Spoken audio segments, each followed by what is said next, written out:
Okay folks, it's 11, it's the 10th of September 2015 and I'm looking at the horoscope of Donald Trump. Allegedly born at 10:54 AM on the 14th of June 1946 in Queens, New York. I say allegedly because despite the pressure he put on Barack Obama to release his birth certificate, he refuses to release his own.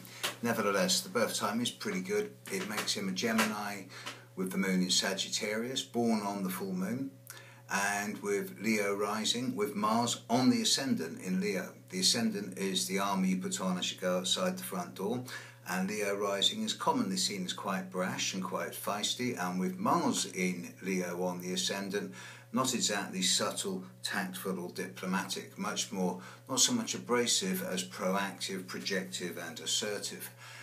Venus conjunct Saturn in his horoscope does suggest that when younger there's a sense of being unlucky in love, and hopefully as he matures, although he is on his third marriage, he will find a degree of relative stability in his relationship life. The strong features in his horoscope are a strong square between Mercury in the 11th house, his attachment to community, and retrograde Neptune in the second house, which is about money and the way it both accumulates and decumulates in his life. Money's come and gone with him. He's been bankrupt a number of times, and with Mercury square Neptune, he only knows what he wants when he realises he hasn't got it. Every time he tries to get something and gets it, he then finds it doesn't have value, and I don't think the guy's really got a clear sense of what is truly of value and worth. And of course he's born on the full moon. So there's never going to be a sort of sense of balance around the guy. He's always going to be an element of all or nothing.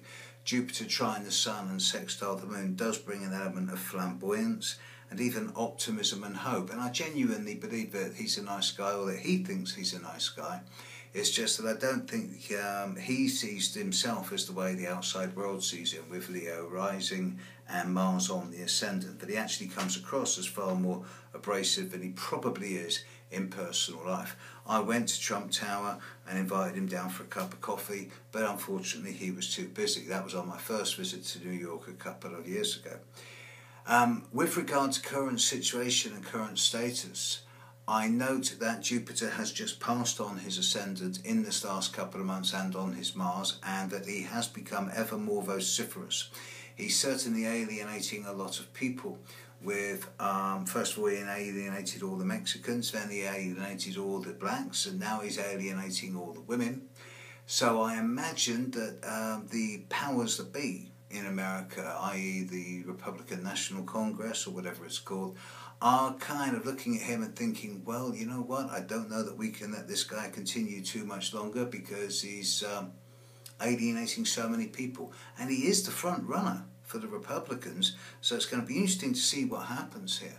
What I'm looking at is when Mars hits his ascendant, and that's going to be in a few weeks' time, and then I expect him to come out fighting big time, and most importantly, when Jupiter moves into 20, 21 and 22 degrees of Virgo, which is going to be December of this year, early to mid-December of this year. It will square his Sun and square his Moon, and then continue with this square right the way through to May of next year. So I imagine that over the period of December through to May of next year, he's really going to either get taken down by insider fighting within his own political party, or he's going to completely and utterly overreach himself and go over the top and alienate himself from basically everyone. Chances of him becoming President of America over the coming year are less than 2% realistically. He thinks he'd make a great president, and a few extremists do as well. I don't. Astrologically, he's a bit of a loose cannon. And with Mercury square Neptune, I don't believe he really knows what he secretly wants. Despite having the Sun in the 10th house, making him very good in public, and the Moon in the 4th, making him very good with property, when it comes to actually sorting out his values around money, I don't think he knows what he wants. Okay, that's my assessment of Donald Trump. I'll post this tonight, see how it's received, and hopefully there'll be some more videos in the next few days. Take care, world. Bye.